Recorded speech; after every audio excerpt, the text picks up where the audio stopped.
So as Cantor Michael said, now there's something different. I stand here tonight very weary.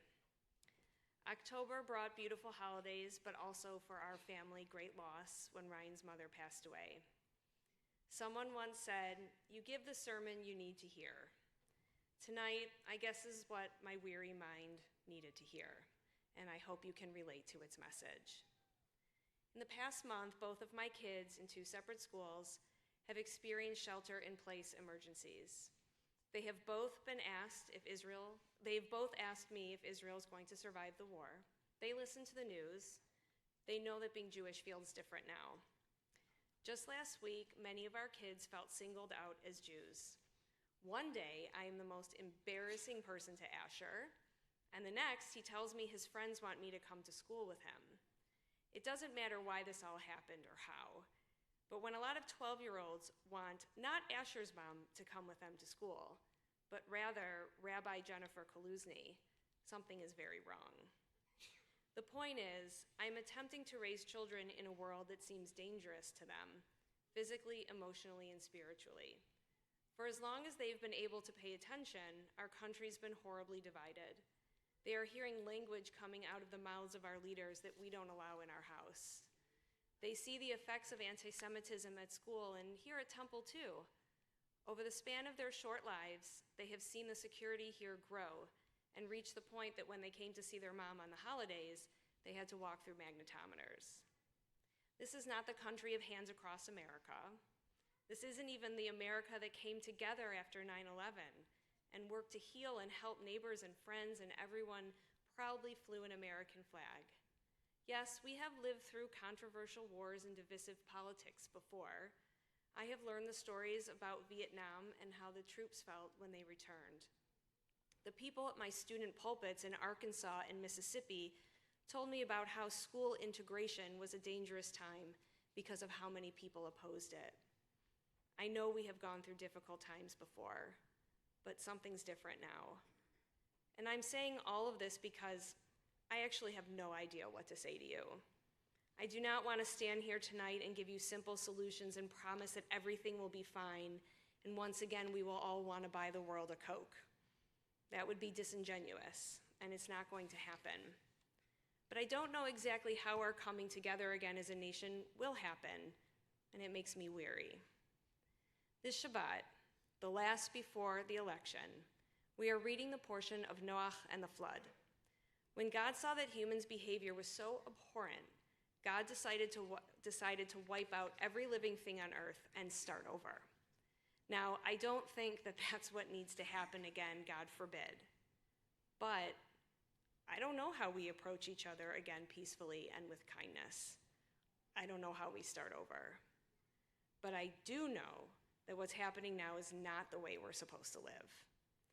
I say this as a Jew who for the first time feels self-conscious wearing my chai or my dog tag in the golden land that our ancestors dreamt about.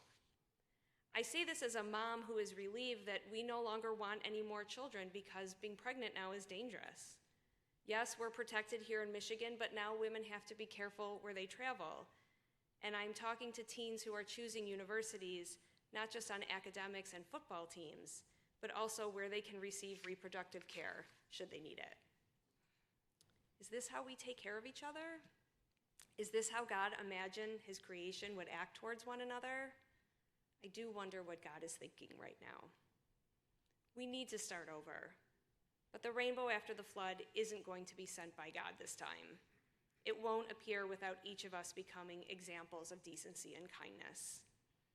I know there is a lot of healing to be done between adults, but our real job is to ensure the next generation does better. Kids need to see adults not just doing things, but speaking out when bad things happen. We must watch our own language and how we refer to other people. I told Asher and his friends that what happened at their school was for the adults to manage, not the kids. I wanted to show him that in this instance, talking and educating was the way to go, not yelling and protesting. This was an opportunity to open a door, not light it on fire. It was one of those times I wanted him and his friends to pay attention to what the adults were doing because we were trying to set an example. A friend of mine, someone who is dedicating himself to fighting anti-Semitism, is trying to spread a very important message.